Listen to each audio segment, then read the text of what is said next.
Recording will start. There we go. Good morning. Welcome to our workshop here and to this session. My name is Markus Scherer. I work at Google. I've been working on internationalization and Unicode implementations for a number of years. I actually used to work for IBM before when I joined. Are you recording? I'm recording. Okay. Yes, I'm recording. I did hit the button. Okay. So, yes, and I've been mostly on the implementation side, but I've gotten more into also the standardization side of specifically the properties for the last few years. And we've got a kind of new working group in Unicode that is specializing on that, which didn't exist before. So,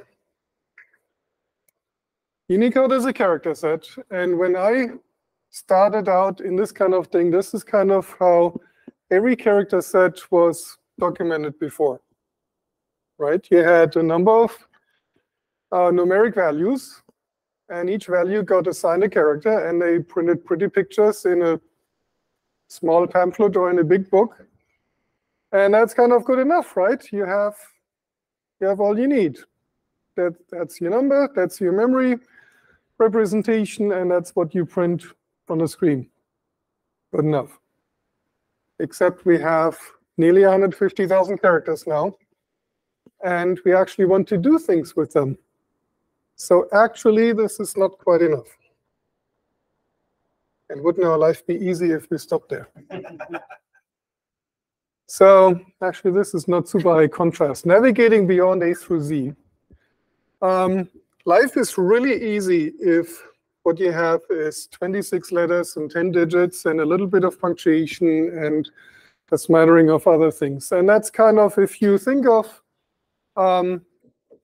classical programming, where you might have so-called POSIX functions with something is a digit, something is a graphic character, something is alphabetic, that's kind of good enough to do a lot of things, right? You look for a run of alphabetic characters in order to find the words, or you look for a run of digits, maybe with a decimal period in between to parse a number and stuff like that. But once you go beyond just the letters for use in English or just a basic character set that is sort of the lowest common denominator in computers, things get a lot more complicated. You have a lot more different types of characters, and it doesn't make sense to say, well, my lowercase letters is this hard-coded list, because number one, a hard-coded list is really long and complicated. And number two, Unicode evolves over time, and we keep adding new letters, new writing systems, new scripts. And you don't want to keep your hard-coded list updated all the time. You want to have something to say, well, these are all my digits, no matter what the digits are. If we have a new version of Unicode, we get a new list of those. So we have some things that you would expect and some things that might be a little bit less common. We have, of course, well, spaces. We actually have 25 of them, by my count. We have lots of things that could be called alphabetic. We have lots of things that are graphic characters as opposed to control codes. And those are kind of some of the simpler properties that we have. I haven't actually counted, we have probably something around 90 properties that most people could be looking at. We have a lot more if you look at the entire set of all of these standards, plural, that we call Unicode. There's really more than one, and I'll get into that a little bit. We also have different types of properties. Some of the basic ones are, well, this is a digit or not. This is alphabetic or not. And we have things that use an enumerated set of values. For example, something is a letter versus punctuation versus digit versus symbol. Or a certain character belongs to the Latin script or the Cyrillic script, the Devanagari script, Tamil, all kinds of things like that. So we have some things where we basically take the character number, the code point number as an input, and we give you something of a range of values as an output. Sometimes we also have multi-valued things because some characters are used in multiple scripts, right? A particular letter typically belongs to only one script, but punctuation might be used in a range of scripts, like the dunder and double dunder punctuation in Unix scripts.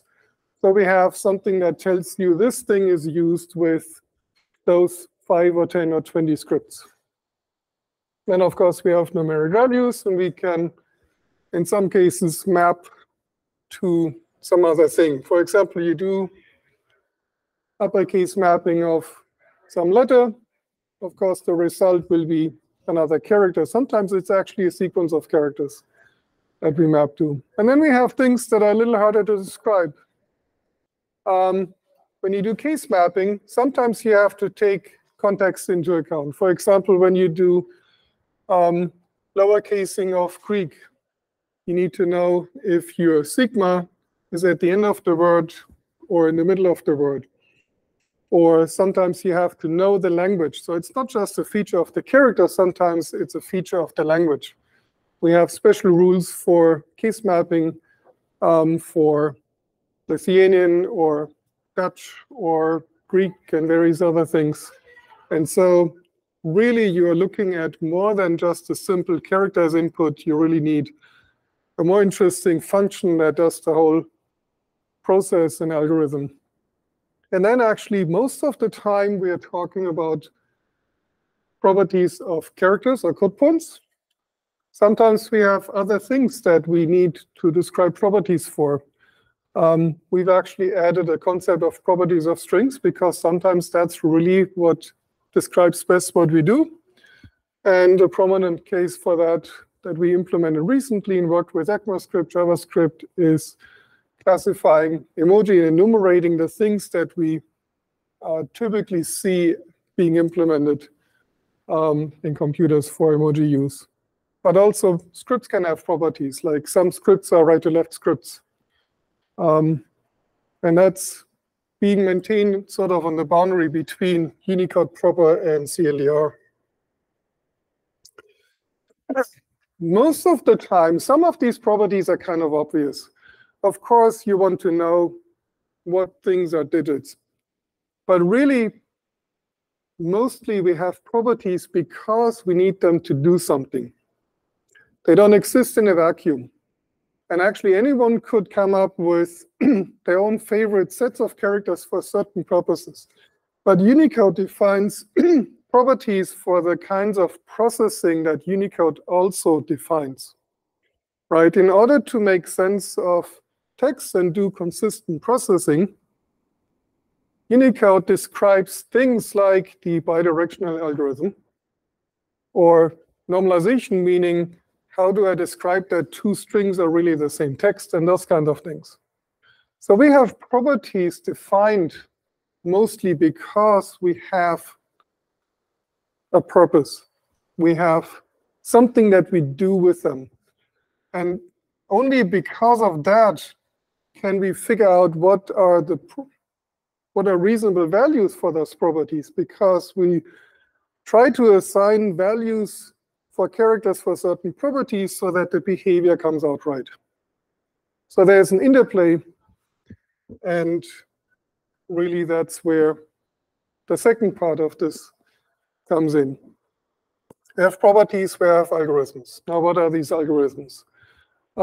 We have some of the basic stuff. I mentioned number parsing. You have to know what the digits are. Of course, you need extra information. CLDR also tells you what the decimal separator is and what a thousand separator is, so even if you do thousands or some other units.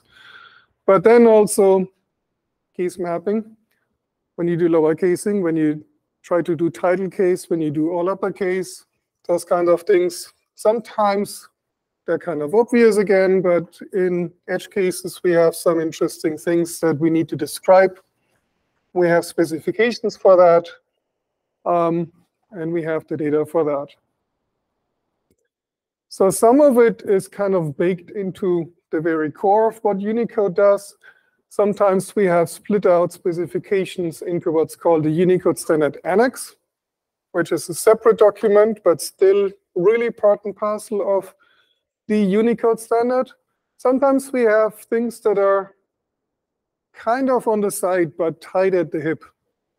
For example, we have this, we have a Unicode technical standard for collation. That means sorting and searching, right?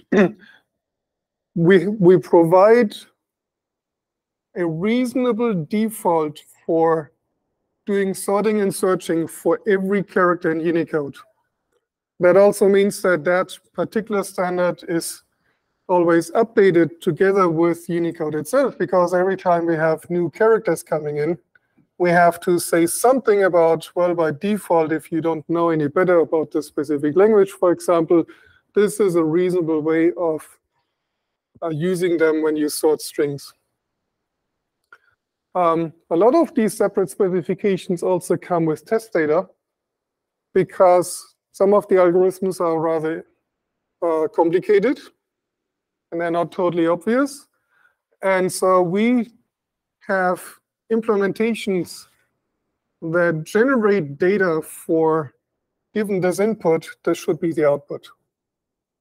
And you can, when you write your own implementation of something, it's a good idea to use this test data and see, okay, given this input, do I actually get that same output? If not, most of the time, probably you need to go back to the specification and say, okay, where am I missing a detail? Maybe sometimes we can clarify things. Occasionally, you might find a problem in a specification, but at this point, a lot of the specifications have been around for a long time. Hopefully, we can provide you something that is really solid.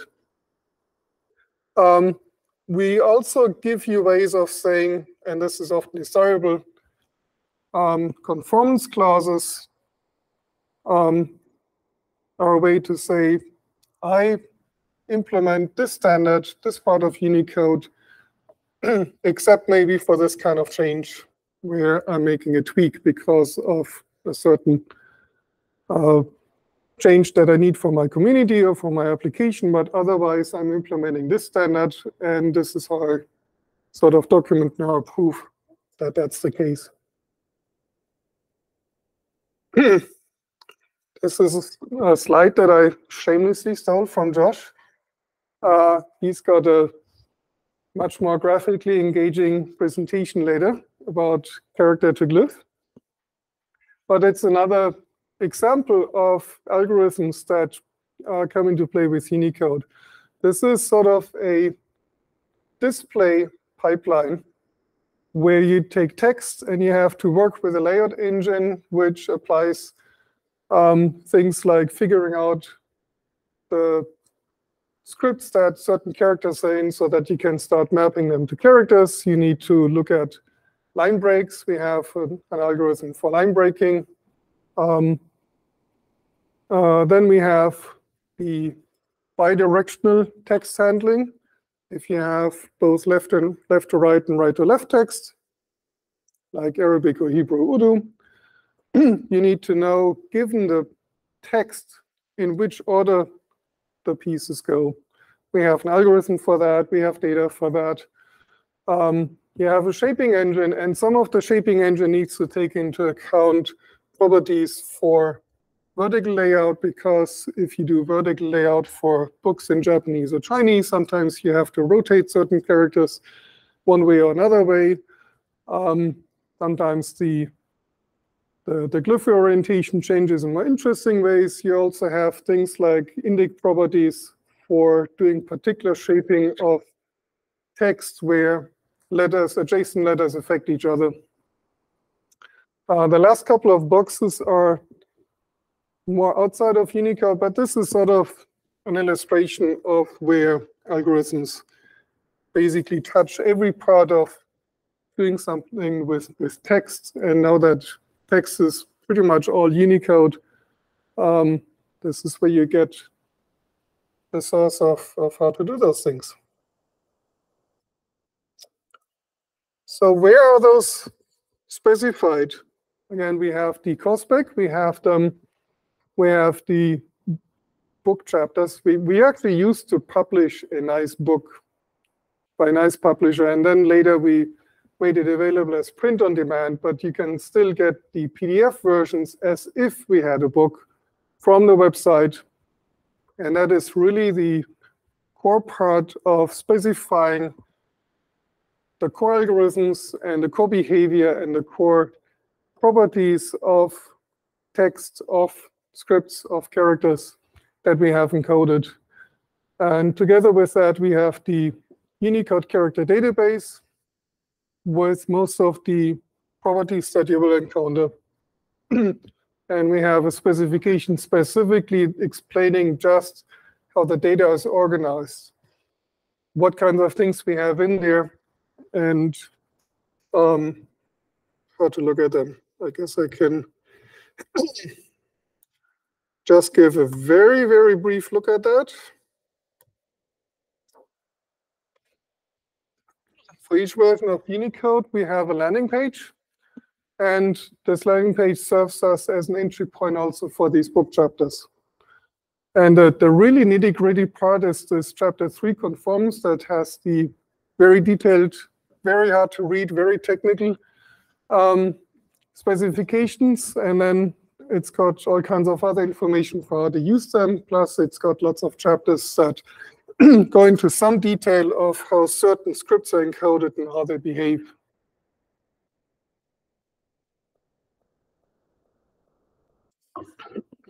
And then the character database is basically a large set of text files with a relatively simple syntax, which is then described in this character database annex to Unicode. And this here then explains how these things hang together and how to use them. So there is this nice table, for example, and it's got a long list of the core properties for Unicode and what they're used for, and you can click through to each of them and figure out, okay, what do I do with that? How do I use it? How do I apply it? And just a glimpse at a data file or two. We have one that actually just lists the properties by type. And then we have lots of other things that list, for example, for white space, for these characters with these numbers, some of them are listed by name. These are the 25 white space characters.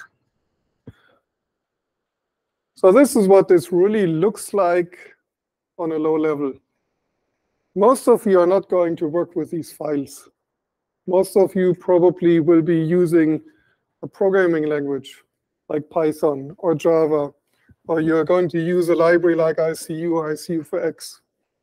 And those languages and libraries will have things that say is white space, and hopefully they will do this according to Unicode, and they will use this data, which means that every time that we come up with a new version of Unicode, there is a process for all of these vendors and providers to read the new versions of these data files and give you the right answers for the new version of Unicode for those kind of things.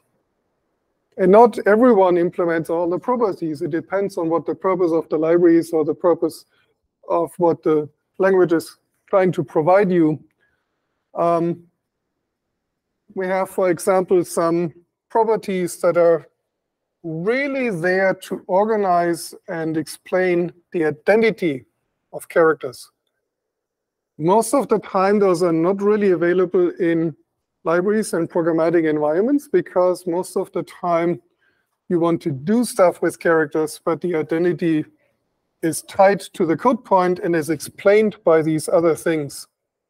And it might relate Chinese characters to entries in a Chinese dictionary, or it might relate a Chinese character to the pronunciation in one or another system. So that there's these things that are basically cross-references to other standards where we don't have a particular name, for example, that could tell you what this is. It doesn't just say this is the letter small a, but it's just a catalog number. And then we have properties that say this catalog number really means that thing over there.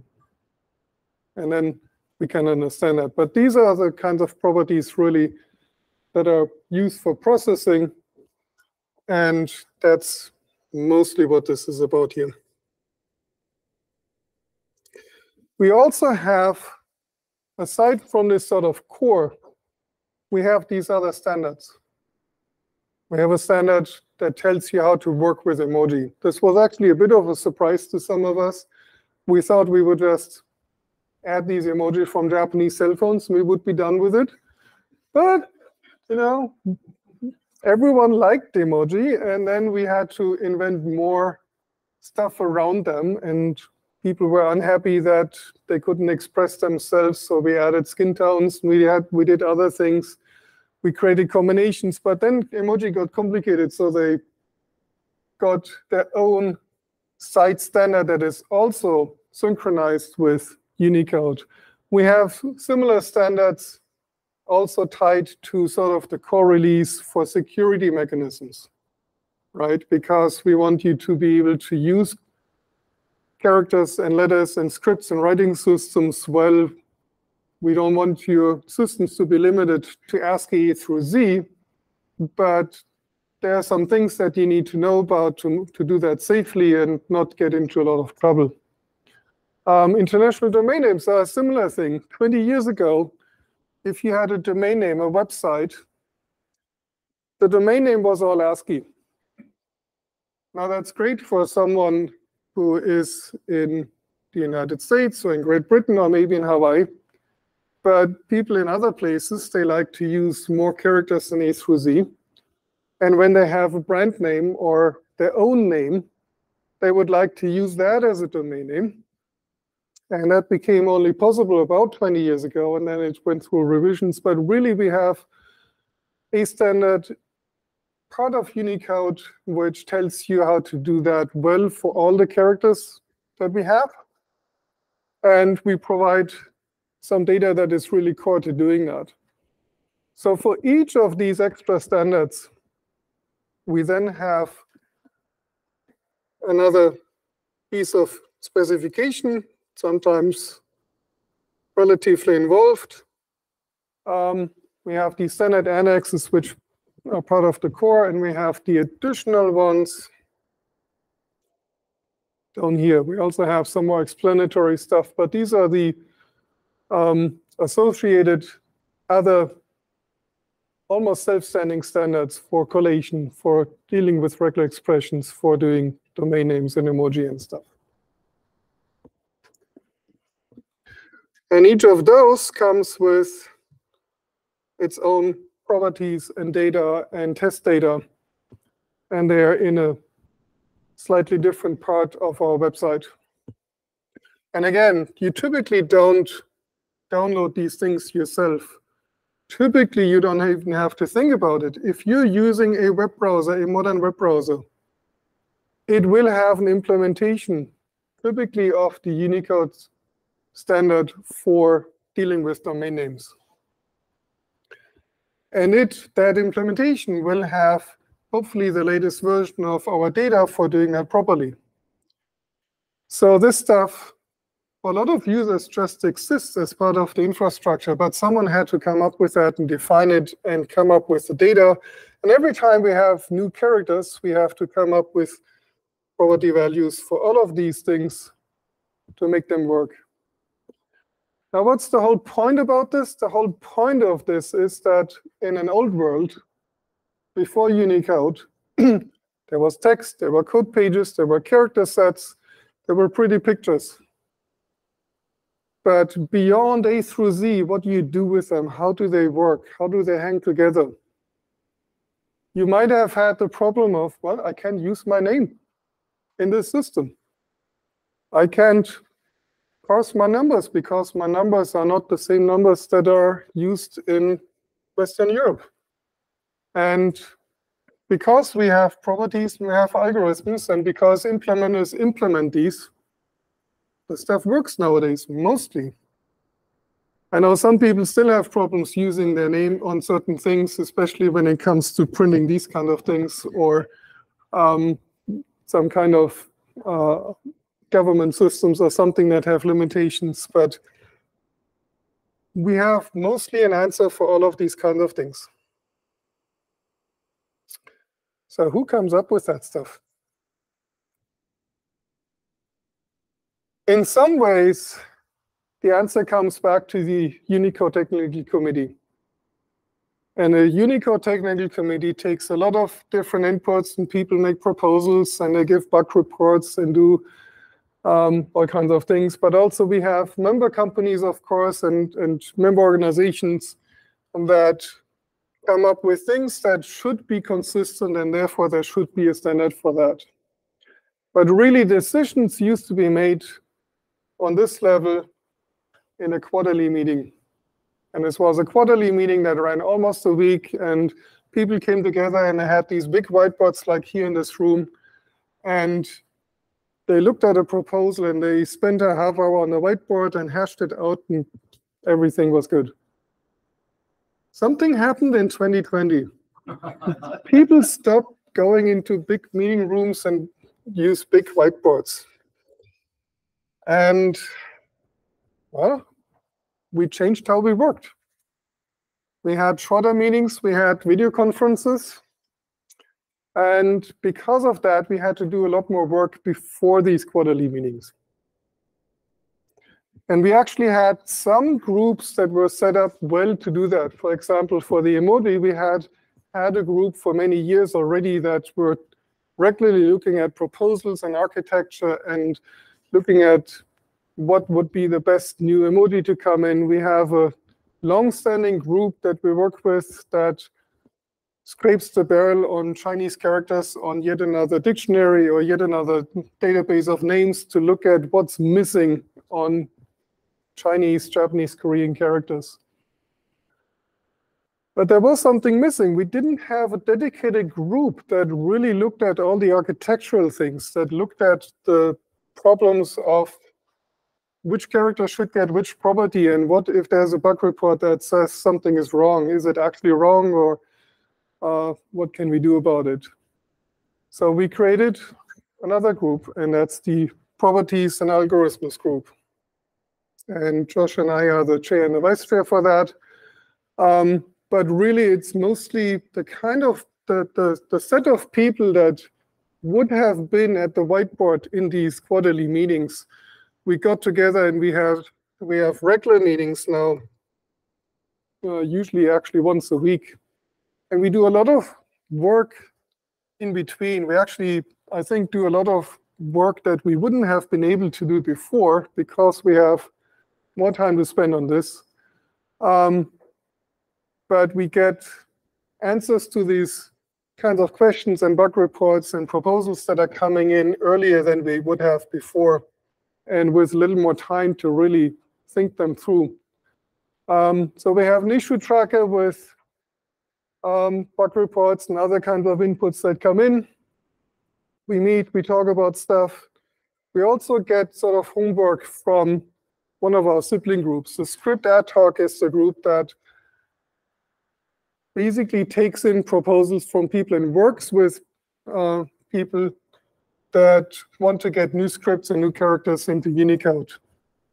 And then when they think this is in good shape, they basically ask us, well, do you have any concerns about what this looks like architecturally, how it fits into the various algorithms, how do you think about the properties for these kind of things? And then we write up recommendations and feed it into the quarterly meeting. I think I can go back just a little bit. The UTC delegates a lot of this homework to the groups, but the groups, the subgroups, don't make decisions. We just prepare it so that there is a write-up for what we think about it, and we make a recommendation. The UTC still once a quarter then actually decides on those things. And I don't always decide exactly how these groups made the recommendation. Sometimes a larger group with more context says, well, yeah, but we should do it somewhat differently, or you should go back and study this some more. So that's how we work. We have a nice group of really technical people, sometimes with interesting, deep insights into lots of different scripts and writing systems and orthographies. We also maintain a chunk of code that helps us maintain the data. Right? The data files that you see as published on the website is really the output of a longer process of figuring out what values things should have, but also a lot of the data is derived from other data. And so we have code that checks for the integrity of the data, checks that there are no conflicts and contradictions, and then generates the things that come out of some of these things. And then once a year, hopefully, you have a nice set of data that makes sense for release. We're also changing when we do some of this work. It used to be more like proposals look good. The UTC said, yes, we are going to put the script into the next version of Unicode.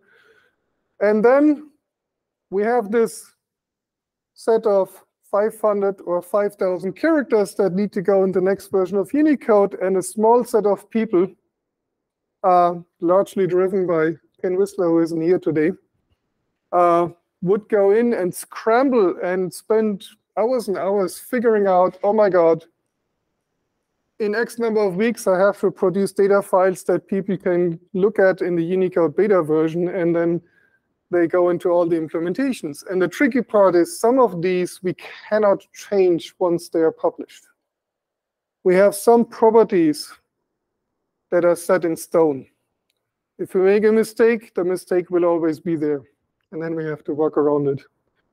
So there was a lot of pressure on sort of a small set of people in a small time frame to figure out everything. And we are trying to work ahead a bit. We're trying to basically get to the point where we get proposals in, and as we review the proposals for whether they are architectural problems, one of the best ways we find to figure out if there are problems is actually to do the work to basically implement them. And literally, we are creating GitHub pull requests at this point for new things coming in, new things that are proposed and maybe already partially approved, where we have a stage of saying, we think this is good, but not quite yet confirmed for the next version of Unicode. We would like to get to a point where we only approve these things for a new version when we have figured out all the details, including all the properties and how stuff behaves in our algorithms. I couldn't help adding a slide with lots of TLAs. This is actually how we call these things internally. We have to work across Unicode, or at least across sort of this section of Unicode that deals on this level of specification. So we have the Unicode Technical Committee. We have another relatively new group that didn't exist as a group before, the Release Management Group. Right? We work with them on this kind of stuff is ready when, and they deal with the timing of what happens when in the release cycle for the Unicode version. The script ad hoc, led by Debbie, is the group of people that really make sense of all the proposals coming in. The CJK group is the one for Han characters, Chinese characters, also used in some other languages like Vietnamese. The emoji subcommittee, we sometimes interact with them in order to get stuff done. Thank you. And we have the editorial committee. And they basically make sure that our specifications, when we make changes or create a new specification, they're readable and make sense and are publishable. So this is sort of the context of where this is. And that's basically the end of my slides. This is, by the way, every character except one that has the word question in the name of the character. The name of the character is another property. There are a couple of tofus in here, and for some reason in this font they come out with these horizontal bars. But some of these double question marks are actually single characters. Anyway, do we have questions? Yes, we mentioned pronunciation. Here, Is Mike? Yeah, sure. For like Unihand stuff, you said there's pronunciation properties. Is that correct? Yes, we have Mandarin readings, for example, for many of the Chinese characters. But that's not generally a property that's on all scripts or anything like that? Not on all scripts. So some of the properties are really restricted to or only meaningful for a certain type of character. We have, I don't know, dozens and dozens. Maybe Ken Lundy in the back can tell us how many properties there are in UX38. Something between 50 and 100. About 100 different properties just for establishing the identity of Chinese characters and some extra information like that. There's also things like the numeric values of certain Chinese characters that are used as numbers. But a lot of it is identity, and some of it is then also pronunciation. And we use the pronunciation data, like the Mandarin data, for things like some of the collation tailorings and transliteration in CLR and ICU. But most of these properties don't really feed into something like ICU. We also have some other ideographic scripts, so we have Egyptian hieroglyphs that have similar kinds of data, but that kind of data is then specific to that kind of writing system. And for the Unihand stuff, is it like in pinyin? Is it phonetic alphabet, or do you know? Does Ken know? We have the data in pinyin. Ken could add more flavor on the CJK stuff. Yeah, so for the K Mandarin, that's pinyin, so it has all the the tone marks. We introduced, or we expanded the Cantonese property. We did recently add K Japanese, which now provides Japanese readings in kana, where they were transliterated before. We have Vietnamese readings. We have Korean readings. So it's a lot of data. I think we have time for one more question. I have, Martin. Thank you.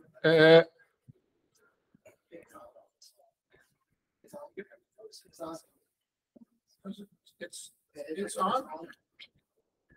Okay, sorry. Yeah, my name is Martin Durst. You showed table 7 of UTW 44. You also explained that if you use a programming language, then you can just access many of these properties. Now, I have been working on making these things accessible from a programming language, namely Ruby. And what we find is that this is nice to have in HTML and table form, but it would be much better to have this and a bit more data in a more machine-readable form, like having a list of the properties where it says this is a numeric one, this is in file so-and-so, and this file is encoded in this and this specific format, because essentially when you support the new property, you have to look this thing up, and then you have to try and see, well, how does this format look, and does it look like something, another file that I already parse, and try to parse it, and it's a lot of handwritten code that could maybe be simplified quite a bit if we get that data in a more readable for? Yeah, to some degree, we've talked about this kind of thing. We've also some of us that implement these kind of parsers ourselves. We've looked at these. Sometimes we actually parse this file and use the comments to say, okay, the following section is the binary property. So a little bit of that is sort of implied in not really data, but comments. But because the comments have been stable for many years, we can use them.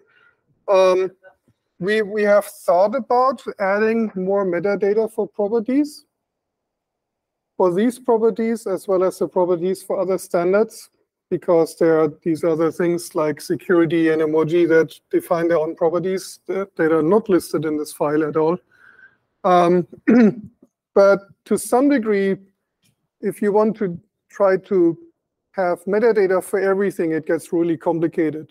So we can probably do some progress, make some progress, and document at least the large number, 80–90% of them, pretty easily. But there will be some set of properties that are just really hard to describe, like case mapping with context and language and stuff like that, where we might just have to fall back on human description.